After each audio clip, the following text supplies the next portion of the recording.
All right, you're live. Hey guys, welcome to the Living Room Music Sessions.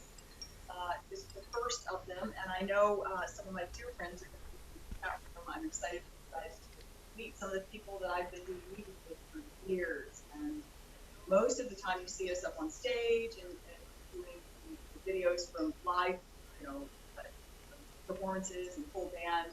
And I thought it would be really fun just to hear some of the stories behind the music and some of these incredible performers and kind of hear their world and what they do and what I've been doing and how we came up with some of the songs that a lot of you guys know from Love Out Loud and so first I'm going to introduce everybody. I'm Kat Beach, you guys know. This is Ned Albright. Wave. Hello.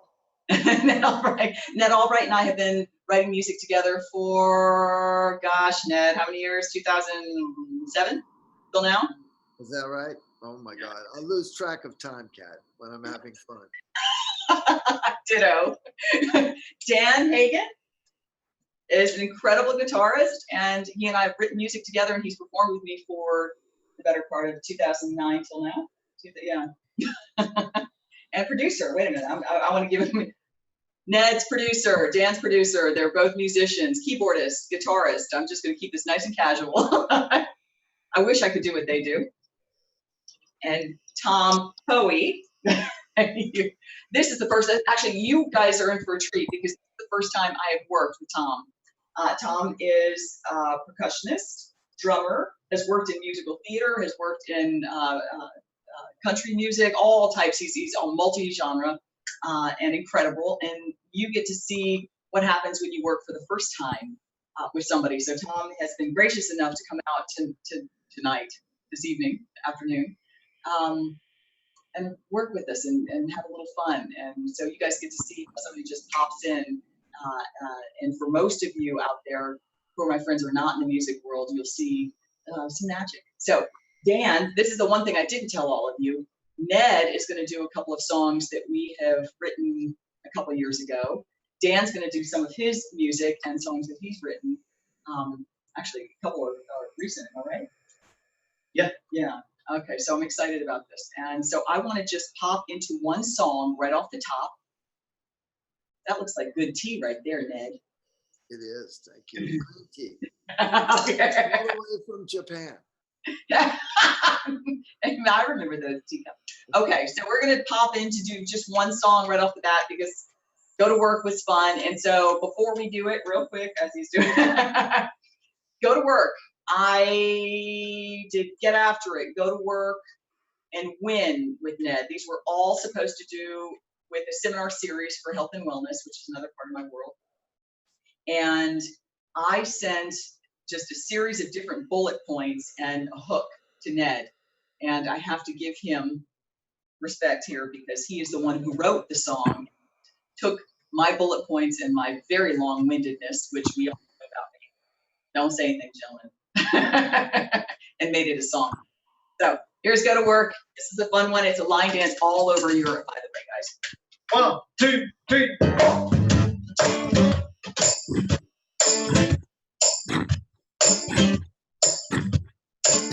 Go to work, go to work. Get on up and go to work. Move your body, move your feet. Set your groove to the crazy. Step it up and fill your cup and baby go to work now. Feel your mind, let it shine. Feel your heart beat right in time. Keep on firing, don't ever stop. Till you make it to the very top. Here we go. So let's go and baby go to work now.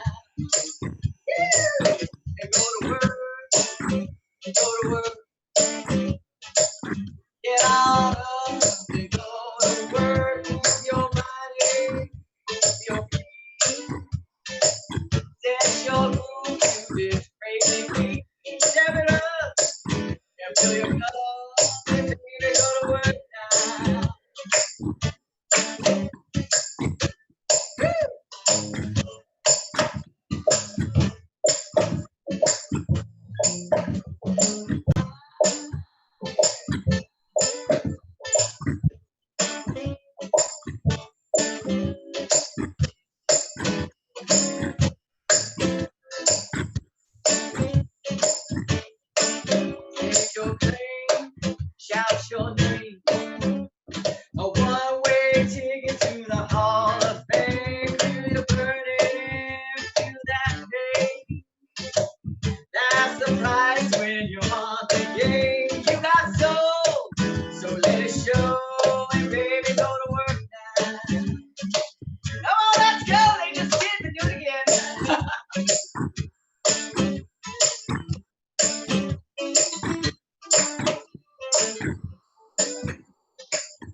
Make it harder, make it stronger, dig it deeper, last it longer. Make it harder, stronger, deeper, longer, higher, stronger. Woo! Yeah, go to work, go to work. Get on up and go to work. Your step it up to the breeze. Step it up.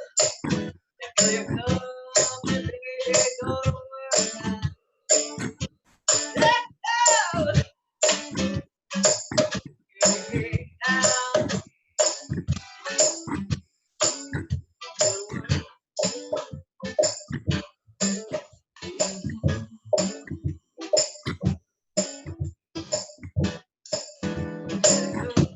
Baby, go to work now.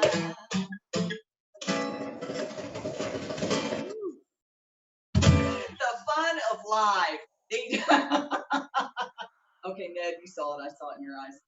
Nobody Oh, else. nice job, everybody. What'd you say?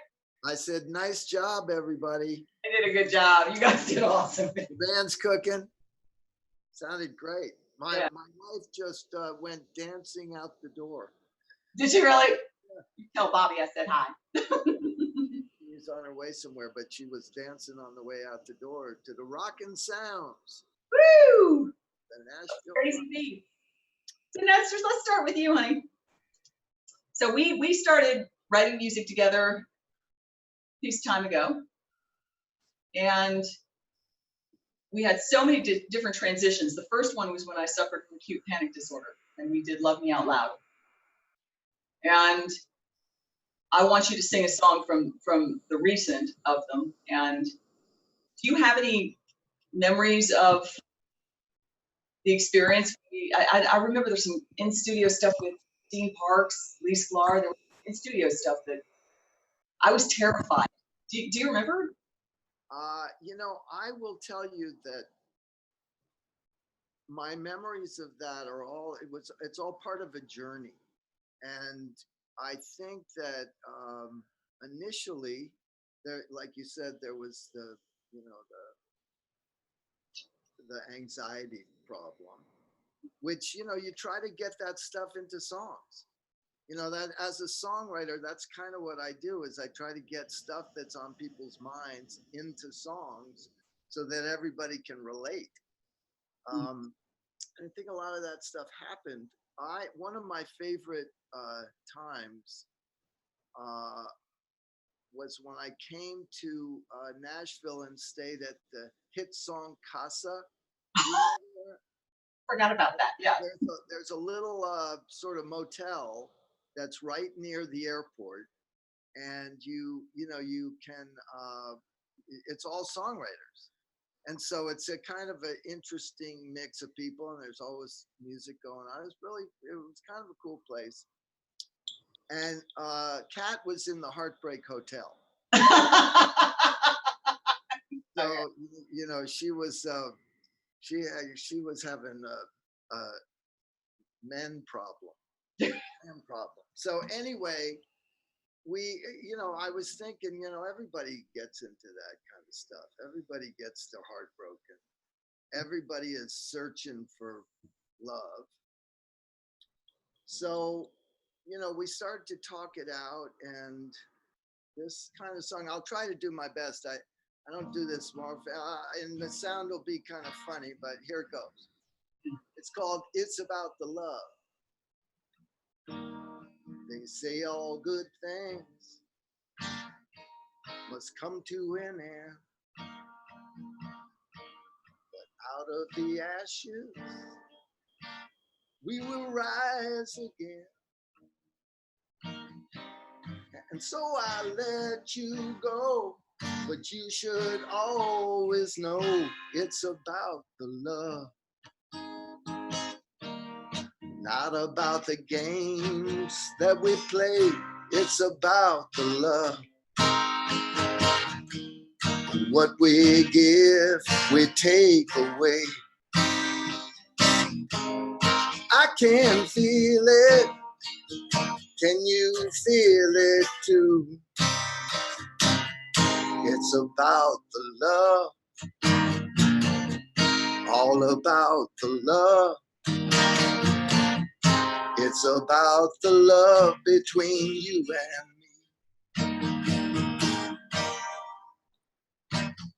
me. Forget about your heartache. Forget about your pain. I know I'll miss you, but we're better off this way. Maybe we'll meet again somewhere down the road. It's about the love,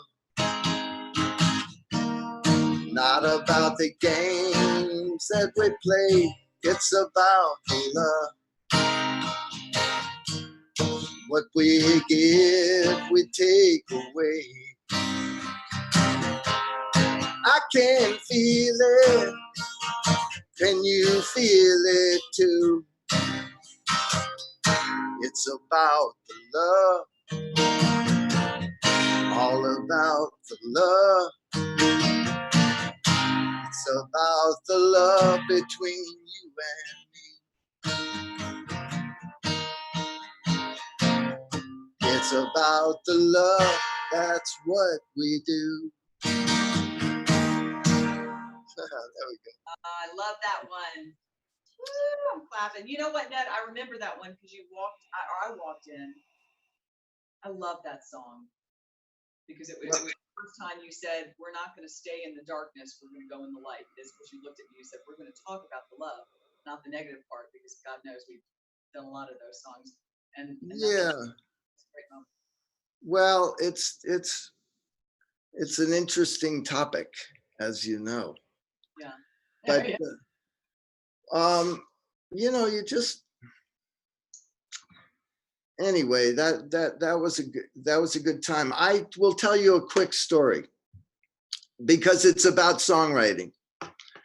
I got a call about a week ago from a guy named Billy Vera, who's kind of has had a few hits, and he said, Ned, do you remember the song we wrote 35 years ago? And I said, yeah, I remember that. That was a good one. He said, well, I'm making an album of my favorite songs that I've written over the years that weren't recorded. And so It's About the Love is one of those kind of things where, you know, we have not gotten into the recording of it, but it's just it's a good song. And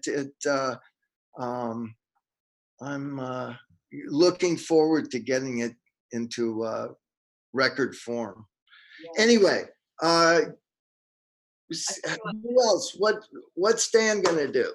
I'm gonna pop over to Dan, but I will say thank you live on air. Thank you for all the elements from 2007 till now, because I've journeyed through a lot of things and put it all in the music. So I've enjoyed it. No doubt.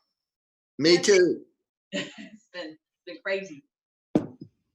Actually, Dan's going to sing one of his. Are you going to sing or are you going to do the? Yeah, well, I think I'll sing. And do you want to take a moment to say a little about you? If you don't mind me asking. What do you want me to say about me? Like, it's great. It's great. What do you want me to say about me? I played my guitar. You know what? I'm going to say it about him. Well, I'll say this, that, you know, most of my life, I've been a sideman, producer, songwriter for other artists, band leader. And 2012, I did my first record called The Journey, which is instrumental. I call it gumbo music because it's all these different genres thrown in a big pot, stirred together. So I just started working on my second record, The Journey Continues.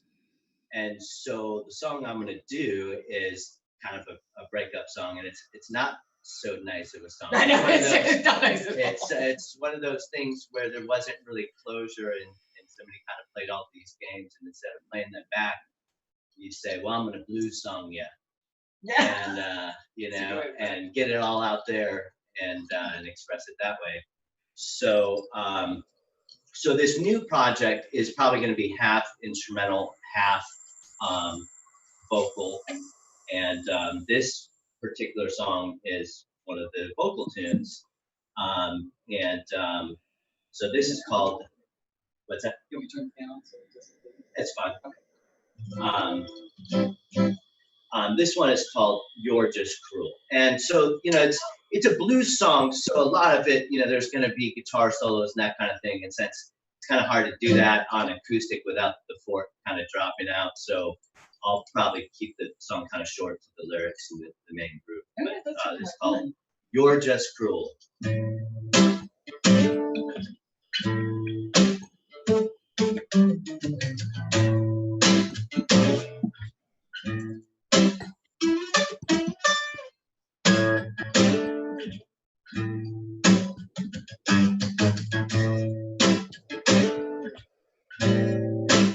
Want to make me suffer every way. Hold me down to your level. Have the final say.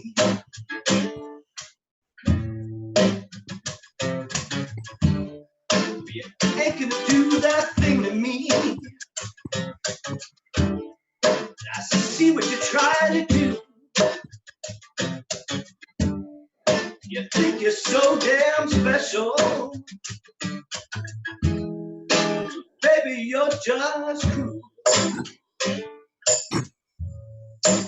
Baby, you're so cruel. Got to play the victim.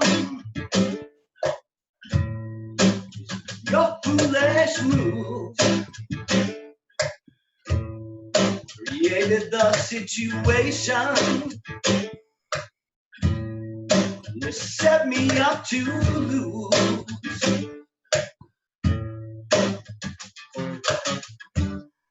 You only played yourself. Now the tables have been turned on you. Will you ever learn the lesson? Baby, you're just cruel. Baby, you're so cruel. Baby, you're just cruel. Baby, you're so cruel.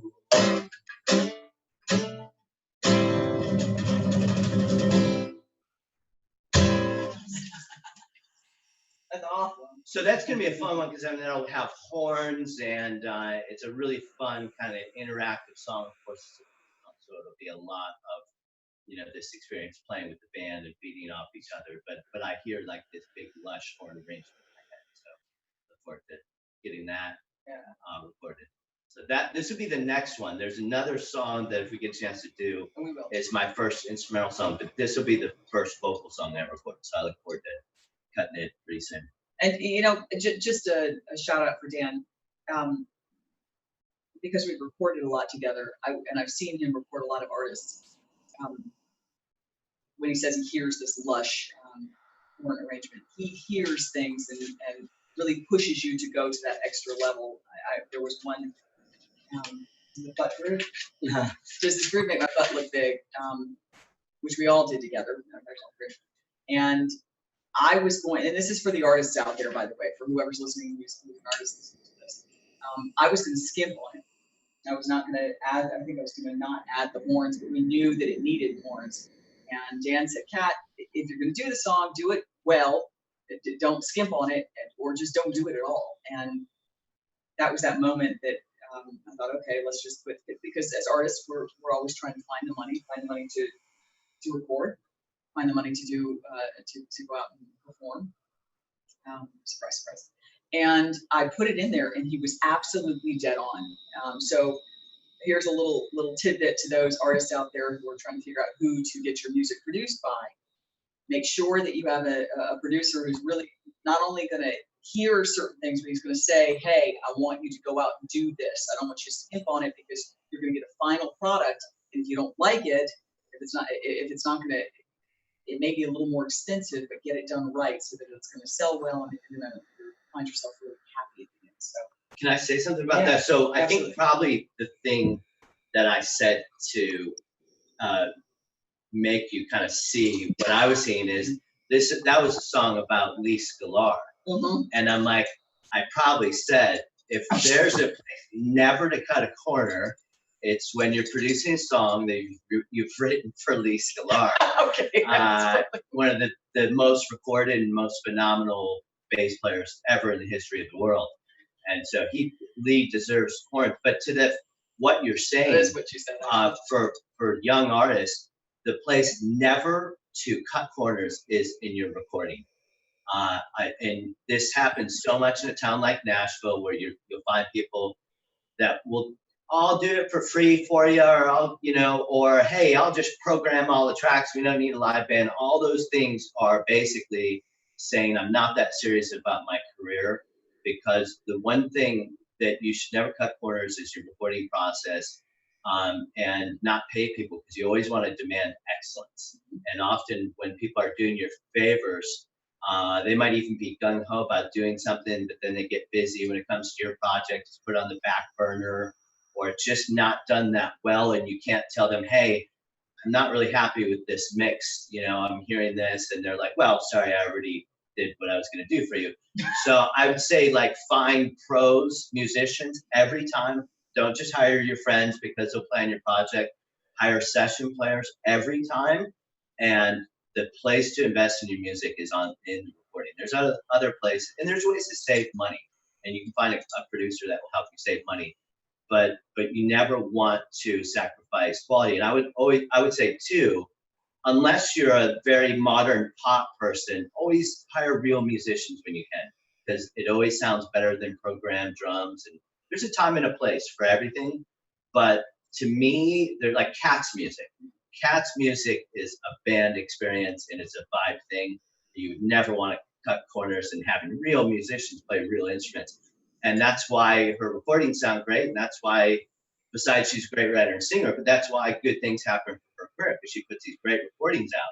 And if you didn't, you can see like the difference. Hey, if I just kind of like halved it, you're kind of halving your career. So like, So true. Yeah. You know what? I'm going to flip it over to you too, Ned, on this one, because when we originally, this could not be a more perfect moment. Ned, when I'm pointing when I did Love Me Out Loud, and Ned, by the way, everybody produced Love Me Out Loud. We were trying to figure out who was the band in LA that we would use, and so I was of course trying to think financially and all these little elements and all that, and you just weren't going to have it. You're like, hey, you're going to get this, and this is how we're going to do it, because this is where it's going to be at its best. Do you remember that moment when it's a while ago, but you basically said, I don't want you to cut corners. Well, certainly. Amen to Dan, everything he said.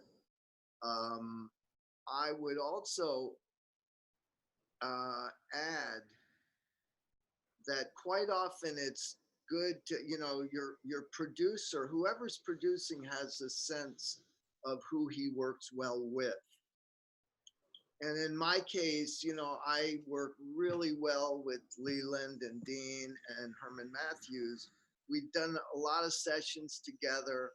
We all kind of knew where one guy was going to have, shine for a second, and another guy. There was a lot of listening to each other about how to approach making the music to support the singer, because that's basically in production. In my school of production, it's all geared to making the singer look as good as she can look. So that's, or he for that matter. So I think when I think about production, I think you think you're paying more, but when you pay guys, as Dan said, who are studio guys who are pros, they do it all the time. you get things in 1 or 2 takes. You have a discussion about it. You hear the demo or hear the song played live, and you kind of go to your stations and look at your chart. And those kind of guys, after 2 takes, it's done. So that was a really a beautiful session. And the good news about it is that when it goes like that, everybody has a good time. It's not a pressure, it's a pleasure. Yeah. You know what I mean? Sitting in a room with good guys playing music, that's a pleasure. You could also look on it that it is a pressure because you're trying to do your best. But at the end of the day, the real joyful sound in recordings comes when people are just having a pleasure doing it. And, of course you need to be remunerated. That's what, you're making it. I think in that case, musicians are way undervalued and don't get enough financial recognition. But there is sort of a thing where, just like society, the money rises to the top for a very small band of the citizenry. And I think that's true in the music business too. But the rest of us, hey man, it's a pleasure making. It's a pleasure and a privilege to make music with other great people. So there you have it. Yeah, I think one of the things that I've noticed on several occasions out there and here with Dan's group, because Dan has always helped me find musicians. As an artist, as a performer, to walk into the room and not find that the ego is overblown. That is, I can tell the difference now. And I was back in the day, I didn't know, because when I walked in with Lee Sklar, Dean Parks, and Herman Matthews, I actually wanted to very honestly vomit because that was my first experience. And I didn't know what I was doing, but they were so kind and so loving and so willing to just give their best, but to share in this experience of me going through panic disorder. Out of it. Your people were the same way. I mean, Rob Person, there were some others that spacing bass player, Tony Nagy. Countless people have come in and just been really kind and loving as with Jason Eskridge. So I think that as an artist, walking into an experience where you have people who are at the top of their game, but also doing very, very well and don't have an ego attached.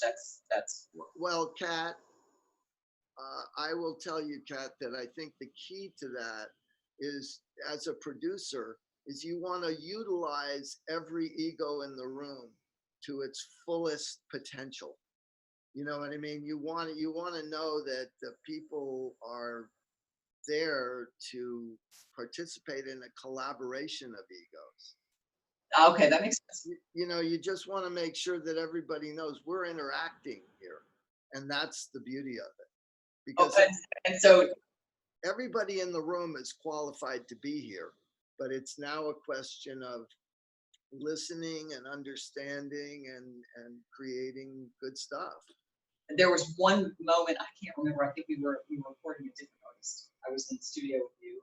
And I'm not going to name the bass player, but my goodness, when I say the ego, he just wasn't listening. Dan was producing it. It was very clear. Everything was it was comfortable. It was open, but it's really the only time I've ever had an experience like that in the studio with the bass player, who quite honestly was a producer in his own right and a good producer. And he's a great bass player. I will absolutely give him all. That's why I hired him. But he literally turned into the producer, and he did not. And I was trying so hard to not say what I finally had to say, and say, "You're the bass player today. I'm the producer, and this is what I'd like to do." Because he was, it was like everybody's happy. We had this group, and I never called the guy again. And that was and you were able to see the difference in that situation, because I'll say this, to make music, first of all, nice, cool people, groovy people work a lot. The other kind don't, especially in this climate where it's tighter, there's less opportunity. But all it takes is one person with a bad vibe in the studio or on a gig to just destroy the whole vibe, and that there's tension. You can cut it with a knife. And that was a situation where he wasn't willing. I gave him a lot of opportunities to go, okay, hey, that's a great idea, but no, I think we're going to do this. And I finally had to do something I don't like to do, and I've never had to do. I've never seen you do it. And I basically had to say, shut the hell up and play your bass in a direct way without saying those words. Yeah. And it was one of those things where it just is what it is. And the guys worked with a lot of pro people, but this is something I always have to remember, the difference between when I'm called to be a producer and when I'm a sideman as a guitar player. And the thing about when you work with great musicians, Ned, I'm sure you realize the same thing, is that great musicians, when they have an idea, you listen to them, you hear their idea, and then at the end of the day, as a producer, you kind of make the decision, the executive call, whether that's the direction we're going to go or not. And generally, if somebody like Lee Sklar said something, there's a couple things he said in your session. And you know what? I went with what Lee Sklar said because, and it wasn't just because he was Lee Sklar. It's because it made sense and it was a great idea. Good idea. And Lee is beautiful at not making you feel bad about, he's just like, in a funny way, he's just reminding you to, stand at the feet of the master for a while.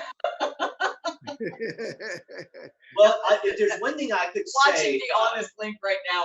The reason why Lee Sklar is played on so many records is he is a servant to the song. Yeah. And no doubt. Lee can play technically anything any bass player could ever want to play in a very musical way, but he'll never do anything that would, overdo the song. He is a servant to the song. So whether that's playing a fusion song with Billy Cobham or whether that's playing Cat's music, he's going to play the exact thing that groove and that song needs. That is very correct. Very correct. Hey, who's going to do another song? We're going to do, we're going to bring it in, but I want, real quick, Tom. Yes. Are there any elements of this that are ringing true to you that you've experienced with musical theater or anything else? Sure. Just talk through so many different subjects. I agree that you get what you pay for. Yes. Going back to that. Yeah. And when you have seasoned professionals around you, whether it's the producer or the musician or the engineer, take advantage of their knowledge that they have. And I agree with everything Dan said. It makes it a more enjoyable and relaxing experience, and everybody has fun. That's why we got into music to begin with. It was fun. Yeah. It should always, it should be. Hello. When you get it right, it really should be fun. You should always be having fun doing music. It's like anytime you think about the hardships of doing music, I listen to somebody bitch about their day job, and I was like, that's why I do music. Right. Hello. There's your gratitude moment. Oh. And the guys that are comfortable and relaxed, they're the people that work year after year, decade after decade, because they know how to work with others in a team environment. That was, and I hate to keep going. Well, I'll go back to Herman, Lee, and Dean, and just on this scale, but also here, I keep saying ego, but there was such a just an open, hey, let's just love this moment and see what we can do, what we can find without, as an artist, by the way, as a performer, as a singer, we are constantly, and for you all out there, we're constantly insecure. We walk into a session, regardless of who we are, as a performer, whether we're at the top or mid or wherever we're at, we always walk in and we want people, especially as a songwriter, to enjoy what we've done. We want you as musicians to have a good time with us, and because most of us are very sensitive, we're aware of it. And you know this, Ned. You walk into a session and you don't have a really, it's an uncomfortable moment or just even rehearsal with band members, and you just want everybody to have a good time and vibe and enjoy, or at least I do. but I'm always aware of my sensitivity to wanting the musicians to feel good, and I'm just aware of it. And Well, and to that, I will say that you as an artist are one of the most gracious people to your band. And that's not always the case. And I'll say that the artists that really appreciate their band, respect their band, and listen to their band are going to have the best band, and they're going to sound better as an artist. It's like a family, and and if somebody, and so it's one of the things. Sometimes it's also a good reason why it's good for an artist, a singer, to learn some of the band language, take some lessons, learn a little bit about theory, learn to translate what you're trying to tell the band in real language. Like, sometimes you're pointing at me. No, I'm just saying in general, like, well, you're good at, if you don't know something, you'll talk to me, the band leader, and say, hey, Dan, this is what I'm looking for. What you don't do is start yelling at people in another language that could be Mandarin as far as we're concerned. And you're like, do you have people do that? Oh, it's happened before where you have singers and they're trying to tell you to do something. You're like, I really want to make you happy, but I really don't know what you just said to me. And you're like, you don't say that. I wouldn't say that, but in my head, I'm thinking, okay, what is it like? And so it's one of those things. If you are an artist, the best thing you can do, whether it be in the studio or live, is, and sometimes in the studio, the band leader is the producer. Not always the case. Some producers don't play an instrument. That's fine. Some producers there's different kinds of producers, but there should be somebody that is a liaison between the singer, the artist, and the band, so that when the singer has something they want, they come to that person, that one person, and then basically says, okay, that's a great idea. Let me tell the band. It's a language difference. It's a language difference, but it's also keeping too many cooks from being in the kitchen. Like, there's one person. It's like, that the producer is ultimately the person that's kind of making an executive decision. And sometimes you hire a great producer because they might hear something in you as a singer. Like, there's a lot of times, I'm sure, Ned, you've heard this, and I can tell you captured it with, Cat's projects, where you hear a sweet spot in a singer's voice that you just think is the greatest thing. And sometimes singers, they just want to sing really high. Female artists always want to sing high, like it's a competition, or they want to, speed up the tempo and things that, and so it's your job kind of as a producer, as a band leader, to sometimes make decisions, like talk to them and go, actually, it might be a little bit high for you. It's your breaking point. You have this really sweet spot, and let's kind of stay in that range. And so the point is, hire professionals and really do trust them ultimately. And you should work with people that are accommodating. We'll listen to your opinion, but ultimately, you hired them for a reason. They have experience you don't. And sometimes they can hear things you don't. And I think it's good to trust them. And it's always good to have one person in the band that's that designated kind of musical director. And part of that could be, hey, if you have an extended, like your music, there's a lot of open jams for solos, and somebody to cue the band, hey, we're gonna end the song here. Yeah. Otherwise, you could have a train wreck if I've never had train wrecks. Well, you've never had it when I'm not when you're on the stage. Wait, let me say something else. Speaking of, always get the good musical director for all artists out there. Make sure you have a good, if you don't play an instrument, if you don't know how to speak the language of the band, make sure you've got a good music director, or you will be doing rehearsals until the end of time. Dan is 2 and done. 1, to get all the musicians in the same world. Second one is for performance value, and it's done. I have had some music directors where I've done 1, 2, 3, 4, and that's money. That's money out, guys. So always get somebody who knows what they're doing. Okay. Soulshine. So wait, hey, Soulshine Pizza. Ned came into town. We're about to do Soulshine Pizza. Ned came into town. I can't remember which time it was when you came to town, Ned, but we went to Soulshine Pizza. This is a place in Nashville That's when I first met Dan there at Soulshine Pizza, I believe. Oh, that's right. This is Yeah. when you. Oh, this is great. This could not be more perfect. Okay, so Soulshine. And we were all hanging out there at Soulshine, and you know, it kind of.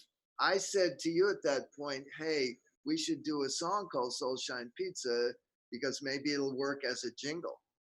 And Yes. then it turned out the guy who owned the place did his own jingles, but we got a really nice tune out of it. And Dan did an excellent job on the production. It's really first class production, and a lot of people really liked it. And it's a line dance all over Europe and Asia. You know, it's a thing. So anyway, go ahead and play it. You should give a shout out to Rob Fowler, and I Oh think yes, Rob Fowler in the UK, no Yeah. doubt. Yeah, because he has taken he's taken a few now, and made them into line dances, and you can go on YouTube and see them in videos. It's really super. of them from Asia, Austria, Australia, Yeah, UK, yeah. Italy. Anyways, it's a fun line dance that I learned at one point. Do Soul Shine, because I've got to go to a Scrabble tournament in about 10 minutes. Oh, scrap. Get on. Okay. Hit it. Here we go. 1, 2, 3, 4.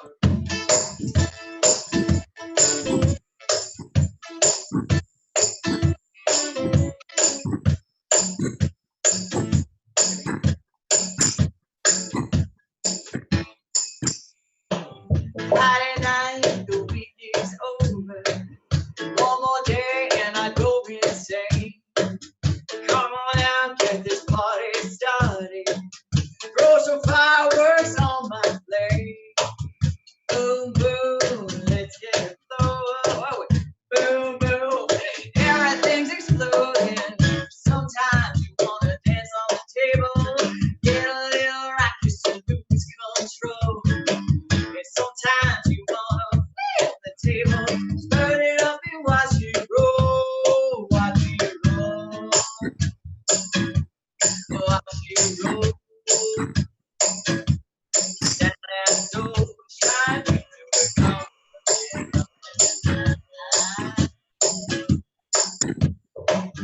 Get on down to Soulshine Pizza. Everybody knows that's where it's at. Come on, take me higher and tell me what's so bad about that. Boom, boom, let's take a chance now. Boom, boom, everybody dance now. Sometimes you wanna dance on the table. Get a little rocky so lose control. And sometimes you wanna feel the table. Turn it up and watch you roll. Watch you roll. Watch you roll. Down at Soulshine. Let's get rockin'. Pretend I'm playing a guitar solo here.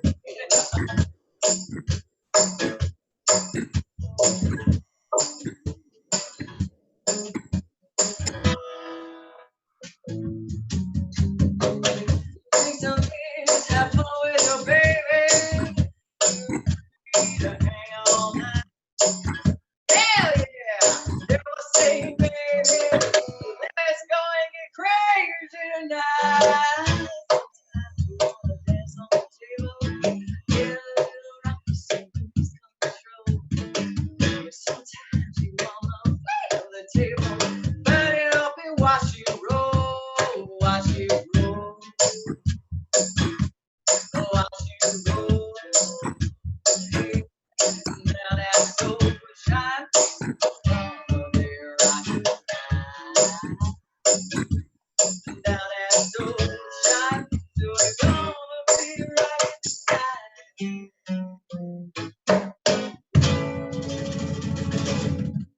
Come on. I remember that was fun. I remember all the little places that we wrote that song. Do you know if he would have taken your advice and done that jingle, they'd still be in business. But instead, closed down and the song has outlived the venue. Yes, high five! bam, see?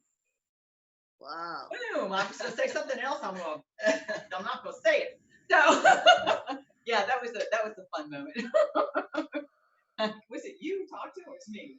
I think you talked to, and I get it. I mean, the guy, he had this whole thing. It was one of those deals where he was a person. Music was really his passion, and so that was his one musical outlet is to do his jingles. So I get it. You know, you want to have creative control, but it was his choice, and it did close his venue down. Yes. You know, so sorry for you. What are you gonna do? Well, I think we were up to Ned. Oh, Ned, I went around the wrong part of the circle. Ned's still around. Okay, I'll do one more, and it comes. You know, I was thinking we were sitting there. Is it the Cumberland River? Yes, Cumberland. Right? Yeah. Cumberland.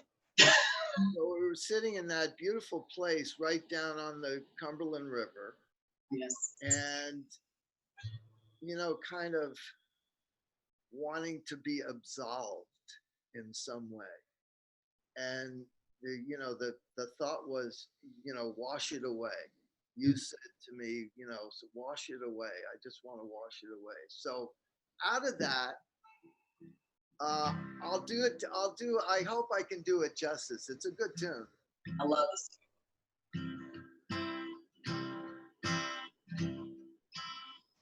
Way down deep, I want to be free, where I can find a way to see me honestly.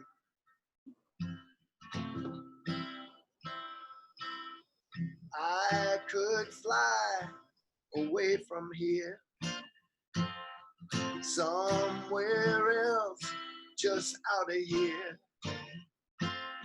out of here. Wash it away, let the rain pour down on me. Wash it away so that I can truly see where I'm going now.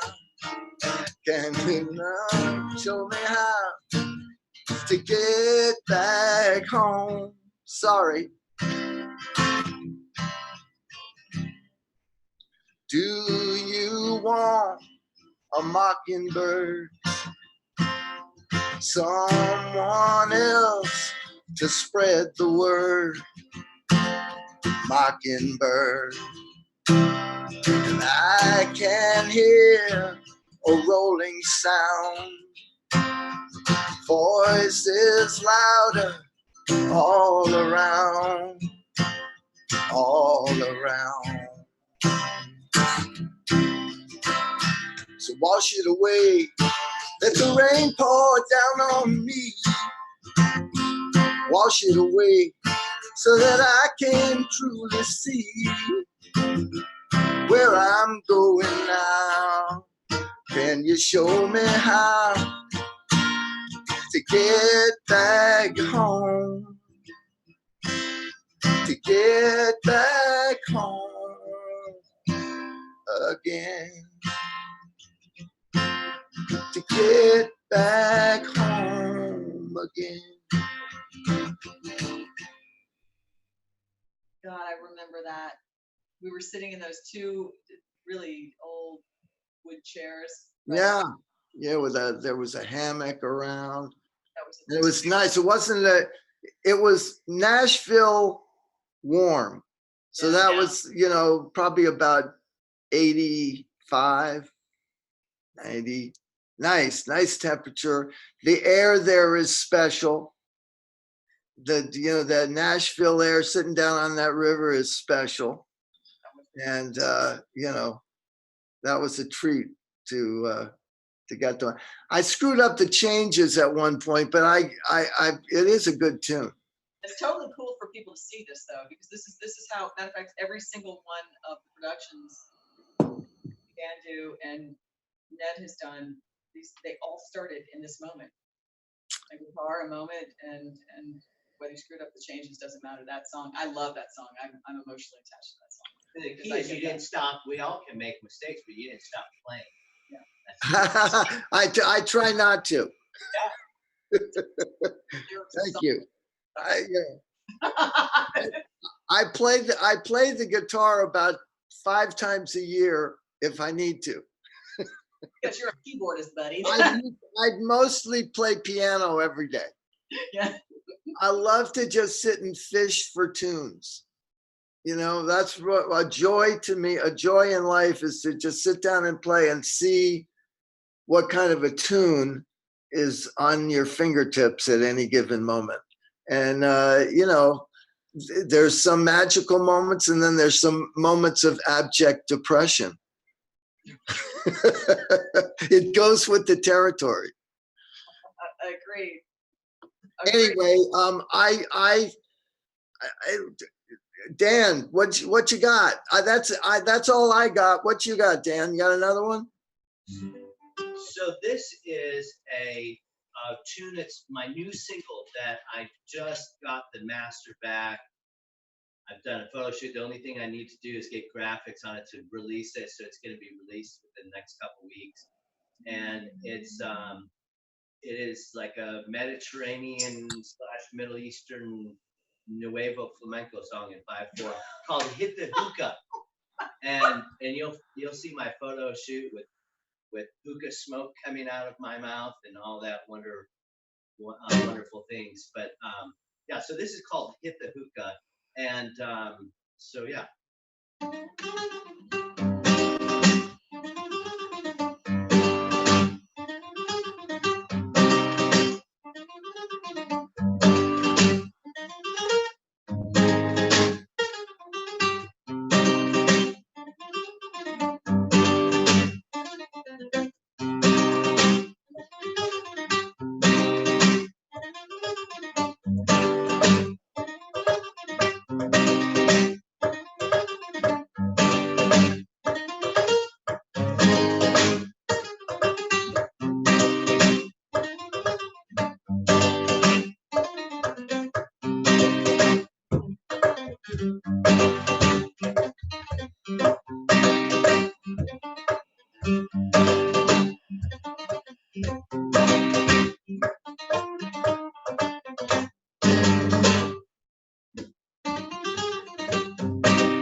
That's a short version. Wow. Long version has.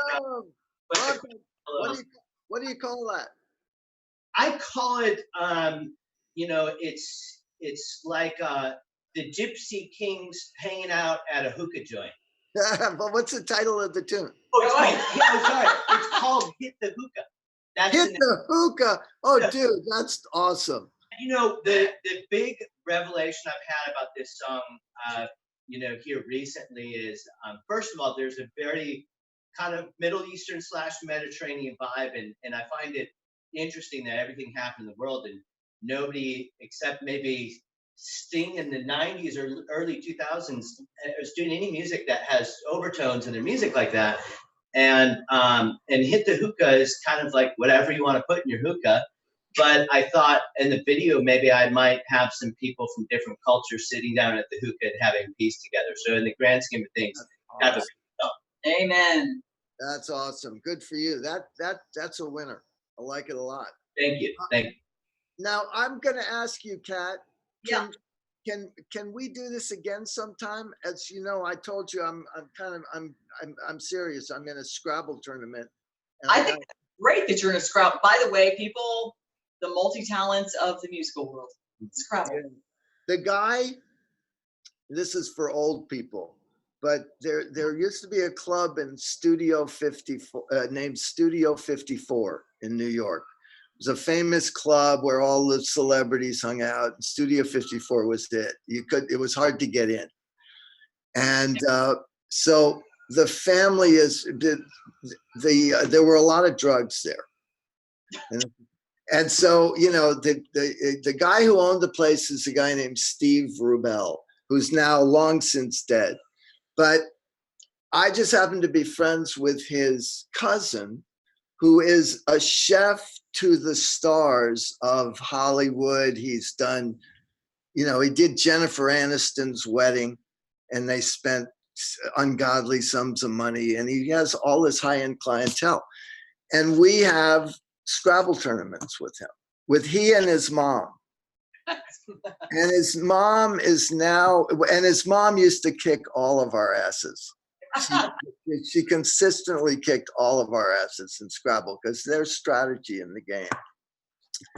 But little by little, we started to kind of catch up to her.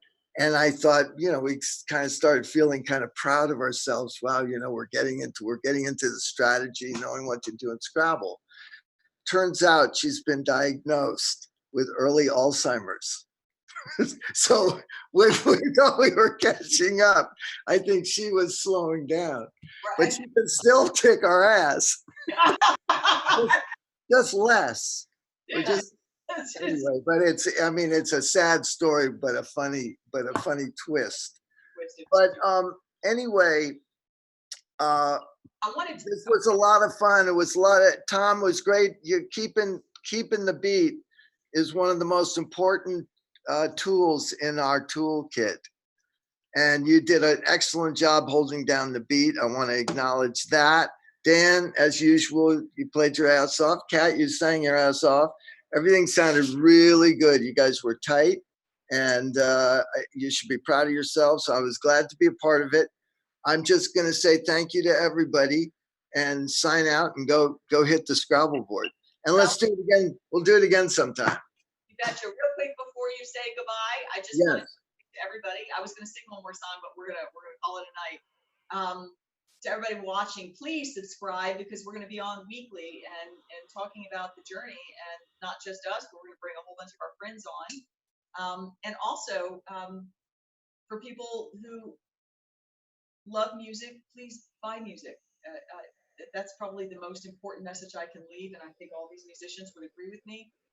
It's very important for the musicians and for the artists that you purchase their journey. Their journey is put into music for you because we want to share with you, and you journey through this with us. You've gone through probably a lot of the experiences that we have. We just put it into music. Stay in the game. Music is priceless, but food is not. That's right. That's a good way of putting it. Thank you, Ned. So we love you, and again, to everybody who's here tonight, thank you. And you can, I'll make sure I put things in the link so you can connect with everybody. But share this, guys. Share it and subscribe. We love you. Thank you so much for being here tonight. Bye, guys. Yes.